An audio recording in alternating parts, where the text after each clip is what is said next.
Además de practicar el deporte, impulsa el fútbol femenino y además tiene experiencia cubriendo eventos Internacionales, sí, sí. internacionales de fútbol femenino. Carolina Mangalardo, gracias por atendernos. Adrián Gianetti y Santiago Montórfano la saludan. Hola, buenas noches chicos, ¿cómo están? Un Hola, saludo Caro. grande para ustedes, para todo el equipo y gracias por la comunicación. No, gracias a vos por atendernos, Caro. Bueno, lo que queríamos era dimensionar cuál es la situación hoy del fútbol femenino en el mundo y también aquí en la región en particular. Un deporte que ha tenido mucha difusión en los últimos años, sobre todo, y que hoy ya es común en buena hora, ¿no? Sí, la verdad es que en los últimos años este deporte ha tenido un crecimiento muy importante, eh, comparándolo con otros países como Estados Unidos o Alemania. En Argentina todavía falta muchísimo, pero bueno, es cierto que la vuelta, por ejemplo, de la selección argentina al Mundial en el 2019 generó o fue una oportunidad para que este deporte tuviera más espacio en los medios y también se difundiera más, con lo cual fue como un punto de inflexión ahí, con lo que pudimos hacer los periodistas que fuimos a cubrirlo y también con los seguidores de la selección argentina que generaron que haya mucha información en los medios, ¿no? Mucha demanda en redes sociales de qué estaba ocurriendo con la selección. Entonces, desde hace 2 años y medio, 3, con la profesionalización de este deporte también en Argentina, bueno, en el país hemos visto un crecimiento importante de este deporte. Siempre que lo comparamos con otros lugares o con otros países, como les decía, Estados Unidos, Alemania, bueno, hay una diferencia muy grande, pero está creciendo mucho en nuestro país y eso es muy importante porque era algo que veníamos reclamando desde hacía décadas. ¿Cuáles son las resistencias que se encuentran? Porque es muy irónico, Estados Unidos, por ejemplo, tiene un fútbol mucho menos desarrollado que nosotros en lo que es el deporte, el fútbol masculino, y sin embargo nosotros estamos quedando atrasados, siendo un partido con cultura futbolera, estamos quedando atrasados por lo que nos contás en el crecimiento del fútbol femenino, ¿no?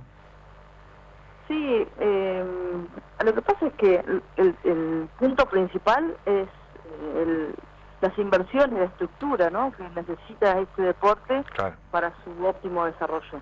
Entonces, por eso cuando lo analizamos podemos hablar del 2019 para acá, porque ahí podemos ver que muchas jugadoras de la selección, por ejemplo, ya tuvieron la oportunidad de irse al exterior. Tenemos gente en España, en Italia, en Estados Unidos, pero antes era muy difícil, había casos pero muy aislados, porque el talento siempre estuvo en Argentina, pero no estaban las posibilidades de desarrollo. Y no es que hoy estén, es que hoy para cierto sector existen, hay alguna chance más que antes. Pero, por ejemplo, en Alemania, que yo tuve la posibilidad de vivirlo de cerca, iba todos los sábados a la cancha, allá el fútbol femenino tiene la inversión que necesita, se juega en estadios increíbles, no es un fútbol amateur para nada, es de las mejores ligas que hay en el mundo. Entonces, la niña, por ejemplo, desde muy temprana edad ya empieza a jugar este deporte, en la escuela se fomenta esta disciplina, entonces hay como una diferencia estructural, digamos, Sí. y además la inversión. Claro, en un país, digamos, que tiene esas posibilidades también económicas de invertir en diferentes cosas que por ahí en la Argentina es como, bueno, tenemos poca plata, ¿en qué invertimos, no?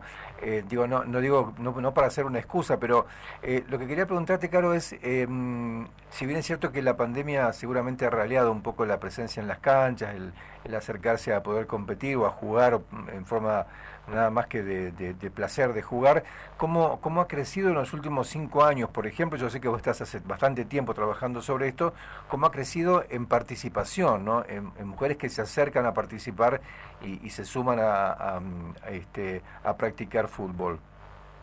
Muchísimo, muchísimo, porque en esto ayudó mucho, creo yo, las nuevas generaciones, las formas del feminismo también, que nos ayudan a ver y a sentir que no estamos haciendo nada erróneo cuando practicamos un deporte que pareciera o que siempre nos dijeron que es de varones. Claro. Creo que tuvo mucho que ver eso y además también creo que en el seno familiar, porque siempre decimos esto, la primera discriminación en la mayoría de los casos aparece en la propia casa. La niña que quiere ir a jugar y el padre que le dice que eso no, porque tiene que ser femenina, o la madre que tiene miedo de que, no sé, la chica se vuelva lesbiana por jugar al fútbol, ¿no? Todas esas cosas que hemos ido pudiendo derribar muy de a poco y que todavía suceden, pero creo que hubo un cambio en las familias que permite también que los niños y las niñas y los niños sean más libres y que puedan elegir a qué quieren jugar y que estén acompañadas por sus padres en este caso.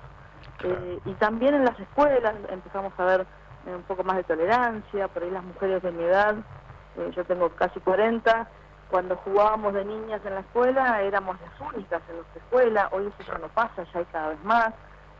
Esto de que los medios también le den lugar al fútbol femenino, lo muestren, es impresionante el aporte que hace, porque también cuando uno lo pone sobre la mesa lo puede mostrar.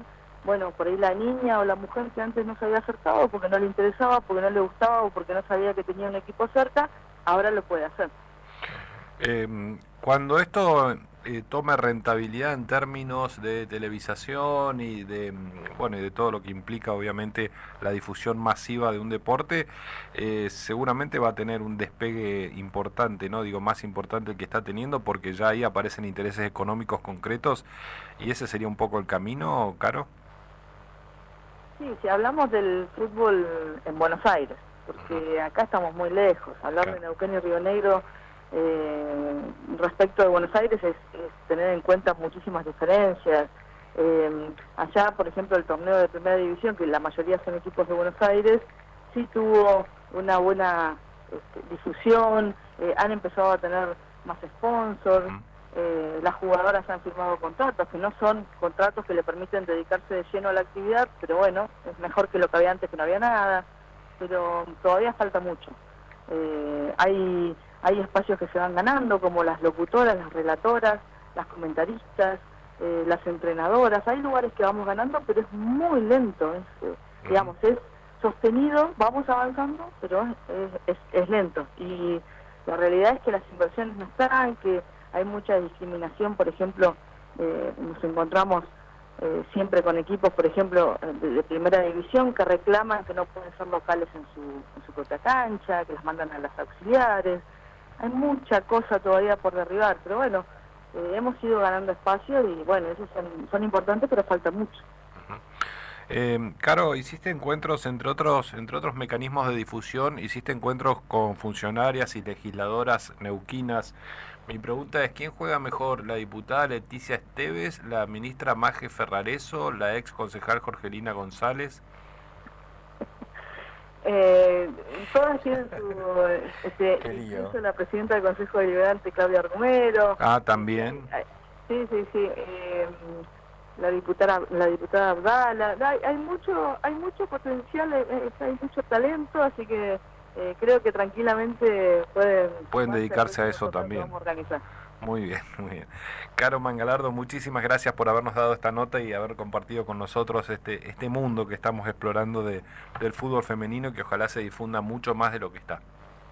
Gracias a ustedes por darnos el espacio desde la Asociación de Fútbol Femenino de Neuquén y Río Negro para hablar de estos temas y bueno, les deseo que tengan un gran año y un beso grande para todo el equipo. Gracias. Caro.